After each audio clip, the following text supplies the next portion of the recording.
사도행전 8장 1절에서 8절까지 봅니다. 신약성경 199페이지에 있습니다. 사도행전 8장입니다.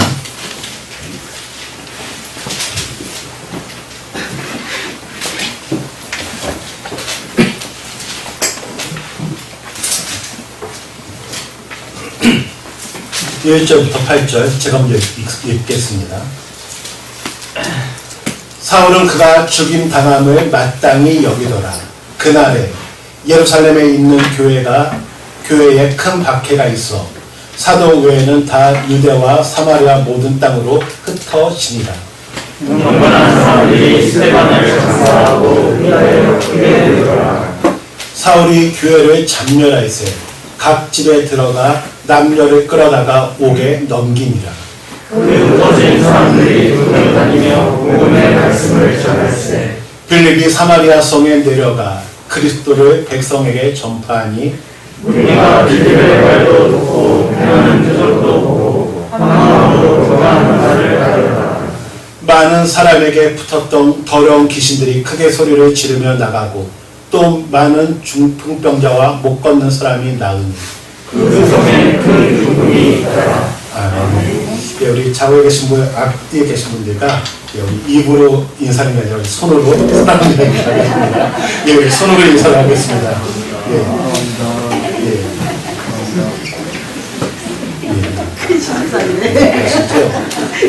예전에는 사랑합니다 했을 때 이렇게 하도 했고요. 여러 가지가 있었는데, 이렇게 여러 가지가 있는데, 요즘은 이렇게 한다고 합니다. 예, 그래서 선생님들, 누군가 사랑합니다 할 때 이렇게 하면요, 아, 신세대구나, 라고 할 겁니다. 예, 코로나19 바이러스가 계속돼서 확산이 되고 있습니다. 어제 오후 4시 기준으로 확진 환자가 3,150명, 그러니까 오전 9시에는 오전 9시 집계보다 219명이 증가한 상태이고 사망자도 오전에 비해서 오후에 1명 더 증가되어 17명이 사망자로 집계가 되었습니다. 서울에서는 77명, 경기도 지역은 82명, 오늘 아침에 호평에서 1명이 확진자 나왔다라는 그런 문자도 받았습니다. 확산 방지를 위해 최대한 외출을 자제해야 됩니다. 특히 면역력이 약한 어르신들 그리고 어린아이들은 외출을 더 자제하고 더 조심해야 합니다. 외출 시에는 꼭 마스크를 착용하시고 귀가하면 꼭 손을 씻으시기 바랍니다. 그래서 교회들도 예배당에서 드리는 모든 예배를 중단하고 영상 예배로 대신한 교회들도 있고 저희처럼 모임을 최소화해서 주일 오전 예배만 드리는 그런 교회들도 있습니다. 그리고 예방전에서 손 소독제를 비치하고 마스크 착용을 권하고 있습니다. 그래서 저희 교회도 손 소독제를 비치했고요. 어제 저녁에 예배당을 수독수로 이렇게 소독을 했습니다. 앞으로도 오늘 예배 끝나고도 할 예정이고 앞으로도 계속해서 수시로 교회 예배당을 소독할 계획입니다. 그리고 성도님들께서도 교회 안에서도 꼭 마스크를 착용해 주시고 혹시 기침할 때는 옷소매로 입을 가려주시기를 부탁드립니다. 왜냐하면 내가 피해자가 될 수 있습니다. 더불어서 내가 가해자도 될 수 있다는 것을 기억하시면서 성도님들 먼저 예방하시고 조심하는 모습들이 있기를 원합니다. 계속해서 확진 환자가 늘어나고 있어 이번 주를 지켜보고 3월 그 한 달에 대해서 예배 장소를 각 가정으로 대신하는 방안에 대해서 지금 교회 가운데 많이 논의 중에 있습니다. 그래서 저희 교회도 상황을 좀 지켜봐야 되는 그런 형편인 것 같습니다. 어떻게 보면 이러한 상황들은 지금까지 저희들이 경험하지 못한 교회적인 위기이자 신앙적인 위기라고도 할 수 있습니다. 또한 앞으로도 이러한 상황이 더 자주 발생할 수도 있고 더 장기화될 수도 있습니다. 그래서 많은 학자들은 앞으로의 전쟁은 바이러스와의 전쟁이라고도 선포를 합니다. 그래서 이러한 상황에서 또는 앞으로 이러한 상황들이 또 발생할 수 있는 그런 가운데 교회는, 그리고 우리 성도들은 어떻게 해야 될 것인가에 대해서 한번 살펴보기를 원합니다. 사도들이 성전에 있든지 집에 있든지 예수님은 그리스도이심을 가르치기와 전하기를 그치지 않았습니다. 예수님을 전하다 보니까 어떤 일이 벌어지는가 하면 유대인들에게 고통을 당하게 되고 수치를 당하는 일도 벌어집니다. 그럼에도 불구하고 그들은 그 일을 기쁘게 여깁니다. 내가 예수님의 제자로 살아가는 것, 이것에 대해서 행복해합니다. 그 결과 어떠한 일이 벌어지는가 하면 교회는 계속해서 부흥하게 됩니다. 그런데 사람들이 많아지게 되면 문제는 발생하게 됩니다. 그로 인해서 사도들은 다시 자신의 사역을 도울 성령과 지혜가 충만하여 칭찬받는 사람 7명을 택하게 되는데, 우리가 잘 아는 스데반과 빌립 집사님이 이 가운데 포함이 되어 있습니다. 먼저 우리가 잘 아는 스데반 집사님은 복음을 전하다가 순교를 당합니다. 최초의 신약 순교자라고 우리가 말을 하죠. 이때 스데반이 집사님이 죽임 당하는 것을 지켜보면서 마땅히 여긴 사람이 하나가 있습니다. 그 사람이 우리가 잘 아는 사울, 바울이라고 얘기하는 사람입니다. 그날의 예루살렘에 큰 박해가 있게 됩니다. 그 결과 사도 외에는 다 사마리아와 유대로 흩어지는 모습이 나타납니다. 우리가 잘 알듯이 사울은 교회를 없애기 위해서 미친 듯이 집집마다 돌아다니며 남녀 가리지 않고 예수 믿는 사람들을 끌어내다가 옥에 가둡니다. 참 희망이 없고 절망적인 교회의 모습입니다. 그런데 사전에 보면 어떤 일이 벌어지는가? 그 흩어진 사람들이 두루 다니며 복음을 전하는 모습이 나타납니다. 그중 빌립은 사마리아 성에 내려가 그리스도를 전파하게 되고, 그 성의 백성들은 그가 하는 말에 귀를 기울입니다. 복음에 귀를 기울인다는 것 쉽지 않죠. 그러나 그들은 복음에 귀를 기울이고 그 복음을 듣고서 매우 기뻐하는 모습이 나타납니다. 우리가 알다시피 예루살렘 교회에 닥친 위기가 성령이 임하며 예루살렘과 온 유대와 사마리아와 땅끝까지 이르러 내 증인이 된다는 예수님의 말씀 중에 온 유대와 사마리아로 복음이 확산되는 그런 계기가 된 것입니다. 그리고 예수님을 믿는 자들을 핍박했던 바울은 다메섹 도상에서 예수님을 만나 사도가 됩니다. 예수 믿는 사람들을 잡아다가 옥에 가뒀던 이 바울이 오히려 복음을 전하다가 본인이 핍박을 당하는 모습으로 나타났죠. 먼저 유대인들이 있는 공회에서 복음을 전했던 바울은 유대인들이 계속해서 방해를 함으로 말미암아 복음의 대상을 유대인에서 이방인으로 바꿉니다. 결국 교회의 핍박은 예수님께서 하신 말씀, 예루살렘과 온 유대와 사마리아와 땅끝 이방인들에게 이르러까지 복음을 전하게 되는 계기가 된 것입니다. 그래서 우리가 한번 기억할 수 있는 것은 이 위기를 예수님께서는 말씀이 이루어지는, 하나님의 뜻이 이루어지는 그런 일로 사용하셨고, 그 가운데 하나님께서 사용했던 사람들이 있다는 겁니다. 그래서 우리 성도님들, 지금 우리가 개인적으로도 위기지만 교회적으로 위기고, 또한 신앙적으로도 위기지만 이 위기를 하나님께서는 하나님의 뜻을 이루는 기회로 사용하실 줄 믿습니다. 그런 데 있어서 저희들이 그 주인공이 되는 은혜 또한 있기를 원합니다. 우리가 잘 아는 미국의 35대 대통령이었던 존 F 케네디는 이러한 말을 합니다.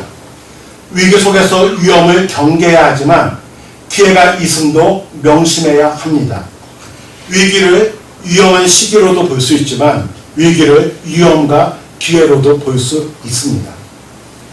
지금은 교회적으로 위험한 시기입니다. 하지만 기회의 시기로 만들 수 있습니다. 미국의 정신 전문의 전문 의사인 에릭 린드먼 박사는 이렇게 말합니다.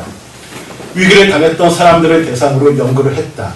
그 결과 85%의 사람이 위기를 당함으로써 나쁜 습관을 고치고 부부 관계를 회복했으며 신앙생활을 하게 되었고, 시간과 물질을 절약하는 등 새로운 전기를 맞았다. 라고 말합니다. 코로나19로 인해서 저에게도 달라진 모습이 있습니다. 외출하고 오면 무조건 손을 씻습니다. 예전에는 어디 갔다 왔다고 해서 무조건 손을 씻지 않았죠. 그런데 지금은 들어오면 무조건 손을 씻습니다. 그리고 우리가 어딘가 방문하면 손 소독대가 비치되어 있습니다. 보일 때마다 손을 소독합니다. 저희 아파트 엘리베이터에 손 소독제가 있습니다. 9층을 딱 누리고 나서 혹시나 해서 손 소독을 합니다. 내리고 나서도 손 소독을 합니다. 그래서 수시로 이렇게 손 소독하는 모습을 보게 되죠. 그리고 제 옆에 가장 가까이 무엇이 있을 것 같습니까? 마스크. 예. 마스크보다 더 가까운 게 있습니다. 안타깝게도 성경이 제 옆에 늘 있어야 되는데 핸드폰이 있습니다. 그리고 핸드폰에다 어떤 앱을 깔았는가 하면 당근마켓을 깔았습니다. 왜냐하면 거기에다 제가 저한테 필요한 정보, 마스크라고 입력을 시켰기 때문에 마스크 판매하는 사람이 나올 때마다 당근하면서 소리가 납니다. 그럼 저는 재빨리 핸드폰을 열어서 구입하기 위해서 채팅을 하기 시작합니다. 저보다 많은 사람들이, 더 빠른 사람들이 그 채팅을 하면서 그 마스크를 사갑니다. 일반적으로 저는 그 마스크 가격을 2,000원으로 정해놓고 2,000원 이하일 때는 제가 사고 이상은 안 산다. 이런 기준을 가지고 수시로 핸드폰 음성의 귀를 기울이고 있죠. 성도님들은 어떠한가 한번 생각해 보기를 원합니다. 이러한 모습을 보면서 나는 영적인 바이러스에 대한 나의 신앙적 태도는 어떠한가? 핸드폰을 그렇게 가까이 하듯이 나는 말씀을 가까이 하고 있는가? 핸드폰 당근이라는 소리에 그렇게 귀를 잃지 하나님의 말씀에 나는 귀를 기울이고 있는가? 마스크를 쓰면서 다른 사람들의 침을 방어하면 하듯이 나는 정말 말씀으로 무장해서 잘못된 것으로부터 나를 무장하고 있는가? 또한 손을 계속해서 씻으면서 나는 내 삶을 돌아보며 하나님 앞에 회개하는 그런 기도를 수시로 하고 있는가 하면서 이렇게 코로나 바이러스에 대해서는 긴장하고 민감한 태도를 보이면서 영적인 바이러스에 대해서는 나는 오히려 무감한 것이 아니었을까 한번 생각해 봅니다. 성도님들, 나는 지금 성경과 핸드폰 무엇을 가까이 하고 계십니까? 핸드워시와 기도 무엇을 가까이 하고 계십니까? 마스크와 내 삶의 점검 어떤 것을 더 집중하고 계십니까? 우리가 이제는 당연히 핸드폰, 마스크, 핸드워시, 손소독제를 가까이 해야겠죠. 그러나 영적인 바이러스에 대한 준비 또한 할 수 있는 그런 모습들이 나타나기를 원합니다.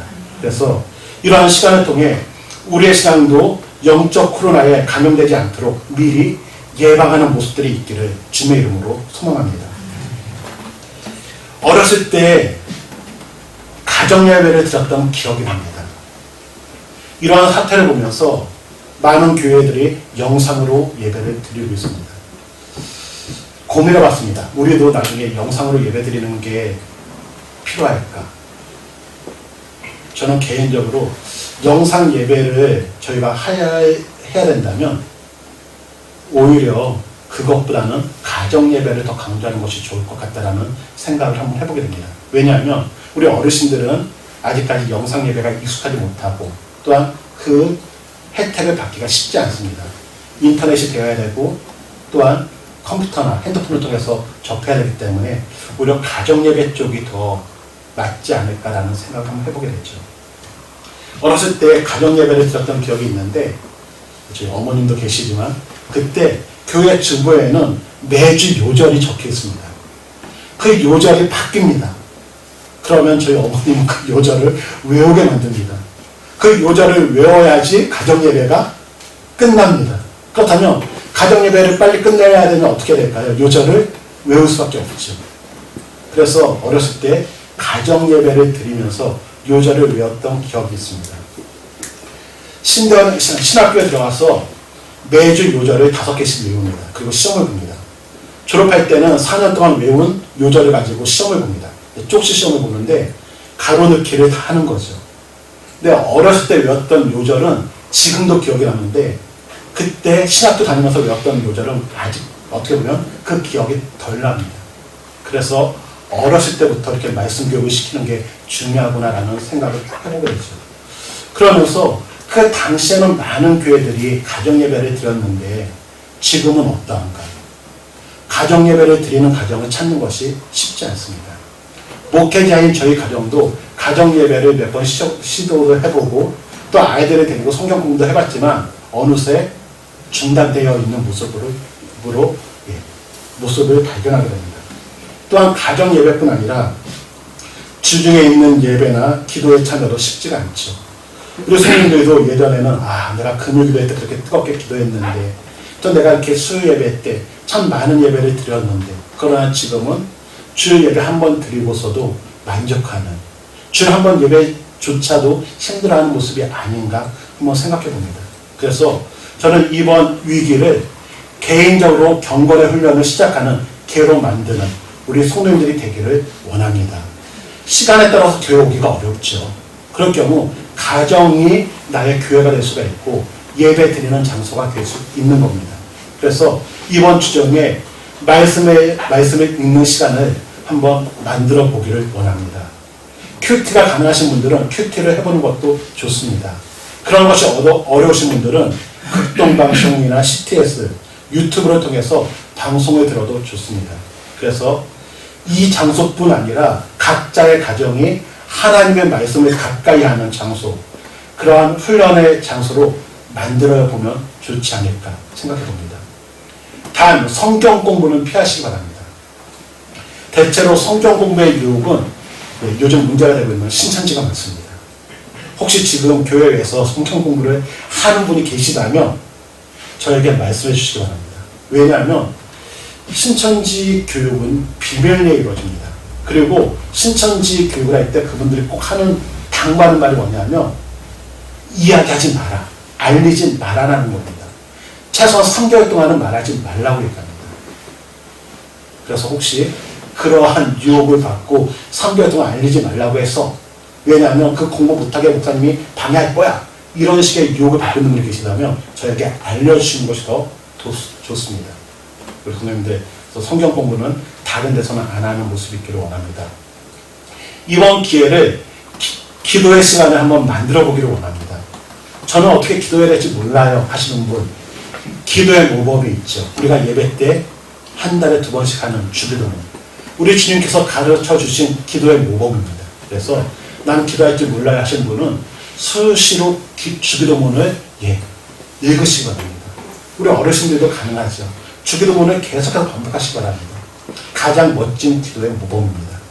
그리고 나의 신앙을 위해서 사도신경 또한 하기 바랍니다. 사도신경은 사도들이 고백했던 고백들을 모아놓은 겁니다. 어떻게 보면 우리 기독교에 있어서 하나의 뿌리가 될 수 있는 그런 내용들입니다. 교리적인 내용이죠. 그래서 사도신경과 주기도문을 수시로 이렇게 읽는 것도 하나의 좋은 기도 훈련이 됩니다. 그런데 그렇게 하시기 바랍니다. 그러고 나서 좀 더 기도를 넓히고 싶다 하면 하나님께 감사의 기도를 드리기 바랍니다. 어떻게 감사 기도하는 거예요? 그러면 우리가 고마운 사람 있지 않습니까? 그럼 고마운 분들한테 고마워요, 이거 고마워요, 이거 고마워요 해서 구체적으로 고마운 것에 대해서 말하면 그게 바로 감사 기도입니다. 또한 내가 뭔가 잘못한 거 있다면 하나님께 회개의 고백을 하시기 바랍니다. 하나님, 내가 이러면 안 되는데 이렇게 했어요. 이것이 바로 우리가 하나의 자백이요, 회개죠. 그리고 또 우리가 살다 보면 원하는 것들이 있지 않습니까? 이것을 우리가 간구라고 얘기하는데 하나님께 말씀하세요. 엄마 뭐뭐 해주세요, 아빠 뭐뭐 해주세요 하듯이 하나님 뭐뭐 좀 해주세요, 뭐뭐 좀 해주세요, 도와달라고 이야기하시기 바랍니다. 그리고 나서 우리들이 자녀들을 생각하는 것처럼 생각나는 분들 계시면 그분들을 위해서 기도하기 바랍니다. 먼저는 가족, 그리고 점점 그 기도의 대상이 확산되는 것, 이것도 아름다울 것 같습니다. 그래서 우리가 이번 기회를 통해서 말씀을 보는 시간, 이번 기회를 통해서 내가 개인적으로 기도하는 시간을 더 늘려갈 수 있는 우리 성도님들이 되기를 원합니다. 또한 더불어서 우리가 보면 주일날 한번 예배 드리고 나서 나 예배 끝났어 이렇게 생각할 때가 많은데 이제는 예배가 주일날 한 번 와서 드리는 것만이 아니라 내 삶이 바로 예배다. 삶의 예배로 확대해 나가는 그런 기회를 만들기를 원합니다. 내가 있는 곳이 바로 예배의 장소가 되고 하나님의 영광을 드러내며 하나님의 이름을 높여드릴 수 있는 그러한 곳이 되는 그러한 모습들이 있기를 원합니다. 위기를 기회로 만든 사람들이 하나같이 이렇게 말합니다. 여러 가지 위기가 닥칠 수 있고 그 위기는 누군가에게 기회가 될 수 있다. 살다 보면 엄청난 위기가 왔을 때 누군가는 좌절하고 넘어지기도 하지만 누군가는 그 속에서 기회를 잡아 다시 일어나고 한다. 교회가 핍박이 있고 참 어려운 시기였죠. 많은 성도들이 좌절하고 넘어졌을 겁니다. 하지만 빌립과 스데반 같은 분들은 신앙을 지켰고 또한 복음이 더욱더 확산되는 그런 도구로 사용이 되었습니다. 그래서 중요한 것이 무엇일까? 마음가짐. 다른 말로 하면 시선이라고도 할 수 있습니다. 마음가짐에 따라 시선에 따라 우리가 잘 아는 영어 impossible 불가능이 될 수도 있고 띄어쓰기만 잘하면 I am possible 나는 가능하다라고 말할 수도 있습니다.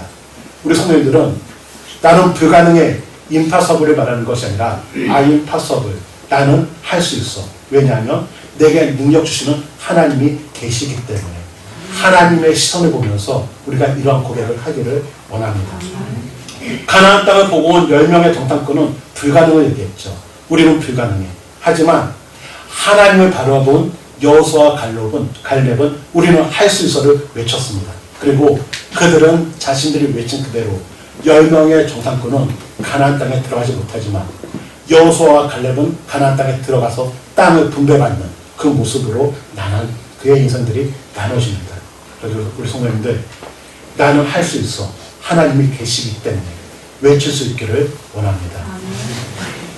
성공적인 인생이라 평가받은 사람들의 지난 세월을 살펴보면 평탄한 삶을 살아왔기보다는 오히려 남들보다 더 많은 위기와 고난이 그들을 더욱 강하고 성장시켰음을 보게 됩니다. 그래서 우리 코로나로 인해서 또는 다른 일로 인해서 위기의 시간을 겪고 계시다면 이 시간대에는 좀 더 나은 나의 모습, 좀 더 나은 나의 삶을 만날 수 있다라는 그런 소망을 가지고 이 시간을 준비하는 그러한 시간의 기회로 가지시기를 주님의 이름으로 축원드립니다. 1800년 초에 세간에서 일하던 30대의 한 청년이 무능하다라는 이유로 직장에서 해고당했다고 합니다. 집에 돌아와서 그는 실직 사실을 아내에게 말하죠. 그러면서 나는 인생의 실패자라고 말합니다. 이때 지혜로운 아내였던 소피아는 남편에게 이렇게 말합니다. 아닙니다. 지금이야말로 당신이 원하셨던 그 일, 글을 쓰는 일을 시작하셔야 할 때입니다. 말합니다. 아내의 기도와 격려로 힘입어 그 사람은 열심히 작품을 쓰는 일에 몰두했는데 그가 미국이 낳은 가장 위대한 작품이라고 평가되는 중흥 글씨를 쓴 나타니엘 호센이라고 얘기합니다. 그래서 인생의 위기가 오히려 기회로 만들 수도 있습니다. 그래서 부모님들 위기가 있을 때 또한 어려움이 있을 때 너 때문에 어려웠어 하는 게 아니라 우리가 또한 그 사람을 격려해 줄 수 있는 모습들이 나타나기를 원합니다. 요즘 저희 아이들이 축구를 너무 좋아합니다. 예전에 저도 자다가 새벽에 일어나서 축구를 봤는데 요즘 새벽에 보면 우리 작은 아이가 일어나서 축구를 봅니다. 챔피언 리그 그죠? 그래서 정말 다른 나라 축구하는 경기를 보는데 보면 그 프랑스의 국가대표 리베리라는 선수가 있습니다. 그는 빈곤증이 밀집된 달동네에서 태어났고 2살 때 그가 찬 차가 트럭과 충돌하면서 얼굴에 100번을 꼬매는 그런 수술을 했다고 합니다. 그러니까 어린 나이 2살 때 그런 수술을 받으니까 친구들이 그 리베리를 보면서 프랭크스타인이라고 막 놀리면서 따르렸다고 합니다. 그런데 그는 그러한 친구의 따르는 일, 그리고 어린 나이에 정말 막노동을 했지만 그 에너지를 어디에다 쏟아부었는가 하면 분노나 원망이 아닌 축구에 쏟아부었고 결국 그는 프랑스의 축구 영웅이 되는 그런 모습으로 나타납니다. 에너지를 타인을 향해 부정적으로 발산하지 않고 자신을 위하여 가꾸는 데 사용한 모습. 지금 이러한 모습을 가지고 우리도 정부를 비판하고 누구를 비판하고 막 비판하는 모습으로 에너지가 발생될 수가 있습니다. 그런데 이 에너지가 누군가를 비판하는 에너지로 발생되는 것이 아니라 내 자신을 가꾸는 데 사용될 수 있기를 주님의 이름으로 축원드립니다. 말씀의 결론을 맺고자 합니다. 큰 박해로 인해서 흩어졌습니다. 하지만 그 흩어짐이 복음을 전하게 되고 한마음이 되게 만들었습니다. 또한 큰 박해로 인해서 그들은 크게 울었습니다. 하지만 8절에 보면 그 성에 큰 기쁨이 있더라. 울음이 큰 기쁨으로 바뀌게 됩니다. 그들은 옥에 넘겨졌습니다. 하지만 이후에는 그를 따르는 많은 사람들이 생겼습니다. 우리 주님께서는 우리에게도 흩어진 후계음, 옥에 넘김이라는 이런 부정적인 것을 복음이 전해지고 한마음이 되고 기쁨이 되고 또한 많은 사람들이 예수를 믿는 이러한 일로 바꿔주실 줄 믿습니다. 여기 우리 성도님들 소망을 가지고 지금의 이 위기를 우리가 잘 이겨낼 수 있기를 주님의 이름으로 축원드립니다. 또한 이러한 계기를 통해서 개인적으로 경건 훈련이 시작되시고 가정 예배가 회복되고 하나님과의 1대1 신앙이 회복되는 삶의 예배의 회복이 일어나는 은혜가 있기를 주님의 이름으로 축원드립니다.